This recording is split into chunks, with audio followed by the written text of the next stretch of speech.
Assalamualaikum warahmatullahi wabarakatuh. Alhamdulillahi wassalatu wassalamu ala rasulillah wa ala alihi wa ashabihi wa mawalah amma badu. Kepada yang terhormat Bapak Jaini Hafidz SPD MPD selaku dosen mata kuliah pengelolaan pendidikan, saya ucapkan terima kasih karena telah memberikan saya kesempatan untuk mempresentasikan hasil diskusi dari kelompok 4, yang dimana kelompok 4 sendiri membahas tentang manajemen implementasi kurikulum.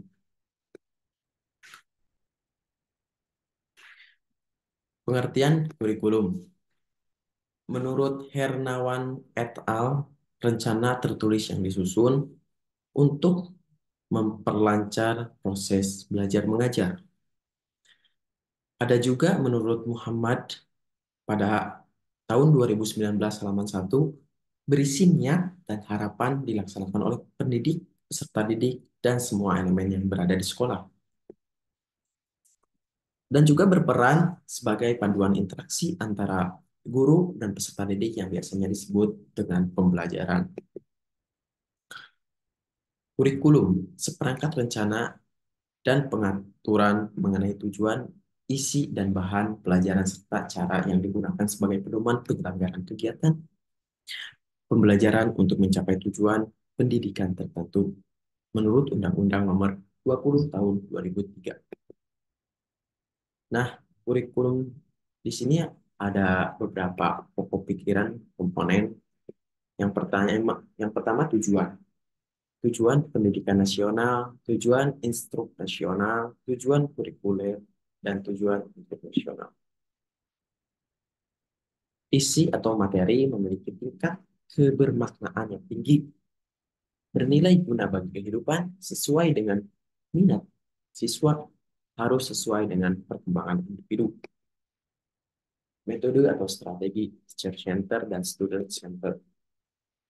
Sejarah perubahan kurikulum di Indonesia. Perubahan kurikulum merupakan adanya perbedaan dalam satu atau lebih komponen kurikulum antara periode tertentu yang disebabkan oleh adanya usaha secara disengaja. Nah, pada tahun 1947 rencana pembelajaran kurikulum ini masih belum digunakan, sementara istilah yang digunakan adalah rencana pembelajaran. Pada tahun 1964 rencana pendidikan yang bernama Rencana Pendidikan Sekolah Dasar. Pada tahun 1968 kurikulum sekolah dasar merupakan kurikulum terintegrasi pertama di Indonesia, PPS.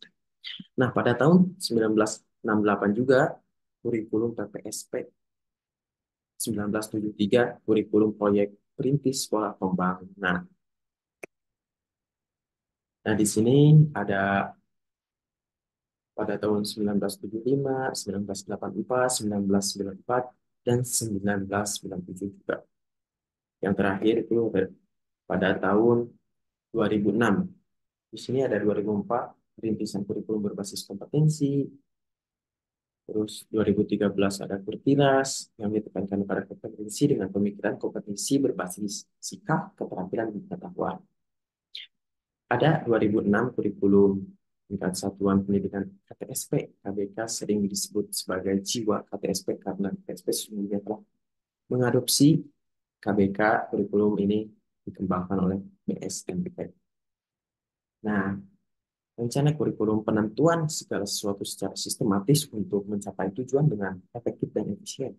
Perencanaannya terhadap kesempatan belajar yang bertujuan untuk mendorong siswa tentunya menuju perubahan perilaku yang diinginkan serta melakukan nilai-nilai yang sejauh mana sih perubahan yang telah terjadi pada siswa tersebut. Nah, adapun hal-hal yang harus diperhatikan, yang pertama kualitas program pembelajaran, yang kedua perilaku siswa dalam disiplin ilmu, yang ketiga kapasitas interdisipliner dan atau disiplin sosial, dan yang terakhir memiliki fondasi yang kuat berdasarkan hasil pemikiran mendalam dan penelitian. Rencana kurikulum ini adalah langkah yang paling penting. Yang pertama menyebutkan masalah dan kebutuhan kurikulum. Yang kedua identifikasi, revisi atau kembangkan tujuan dan sasaran kurikulum atau program tersebut. Yang ketiga merencanakan dan mengelola sumber daya dan kendala pada pengembangan kurikulum. Terus selanjutnya sebutkan fungsi dan pilih komite kurikulum yang akan digunakan untuk merencanakan dan pengembangan kurikulum, merencanakan serta menyatakan peran dan tanggung jawab semua personel yang terlibat, dan lalu identifikasi dan analisis kemungkinan kurikulum baru, program atau inovasi kurikulum lainnya untuk memenuhi persyaratan kurikulum yang disebutkan. Selanjutnya, menilai dan memilih salah satu kurikulum baru, program atau inovasi kurikulum lainnya untuk memenuhi persyaratan kurikulum yang disebutkan. Rancang atau mendesain ulang kurikulum atau program baru. Terapkan kurikulum atau program baru, mengevaluasi kurikulum atau program baru. Nah, pengorganisasian kurikulum, organisasi kurikulum merupakan alat mempermudah untuk mencapai keberhasilan siswa dalam mempelajari bahan pelajaran secara efektif. Selanjutnya, mengorganisasi kurikulum berarti memilih tujuan-tujuan yang jelas dan objektif serta sesuai dengan kebutuhan dan minat peserta didik. Nah, ada unsur yang terdapat dalam organisasi kurikulum yang bisa menjadi acuan. Yang pertama, konsep. Dasar bagi pengembangan materi, pembelajaran, strategi pengajaran, dan penilaian. Yang kedua, generalisasi. Pemahaman tentang bagaimana konsep-konsep yang dipelajari dapat diterapkan dalam konteks yang lebih luas dan relevan. Yang ketiga, keterampilan. Kemampuan yang diharapkan dimiliki oleh siswa setelah menyelesaikan pembelajaran. Terampil siswa itu mendapatkan keterampilan yang bebas, yang baik. Yang keempat, nilai-nilai. Merujuk pada prinsip-prinsip moral, etika, dan sosial yang ingin ditanamkan kepada siswa atau peserta didik. Lalu evaluasi pelaksana kurikulum, tindakan penilaian menjamin dan penetapan mutu kurikulum berdasarkan pertimbangan dan kriteria tertentu sebagai bentuk akuntabilitas pengembang kurikulum dalam rangka menentukan keefektifan kurikulum menurut Kartowakiran 2013. Tujuan pertama, kebaikan program. Yang kedua, bertanggung jawab kepada berbagai pihak seperti pemerintah, masyarakat, orang tua, dan lain-lain. Yang ketiga, penentuan tindak lanjut hasil. Yang keempat, menentukan efektivitas suatu kurikulum atau program pembelajaran.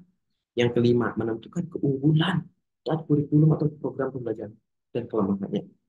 Yang keenam, menentukan tingkat keberhasilan pencapaian hasil belajar peserta didik. Yang keenam, menentukan masukan untuk memperbaiki program. Yang ketujuh, mendeskripsikan kondisi pelaksanaan kurikulum. Yang kesembilan, menetapkan keterkaitan antar komponen kurikulum. Nah, di sini ada tahapan pelaksanaan evaluasi kurikulum, mempelajari kurikulum yang sudah ada tentunya. Yang kedua, menuliskan latar belakang, alasan mengapa kurikulum ini perlu dievaluasi. Selanjutnya, menentukan apa yang ingin diketahui dan menuliskan pertanyaan evaluasi. Yang keempat, membuat perencanaan evaluasi. Yang kelima, mengumpulkan informasi atau data.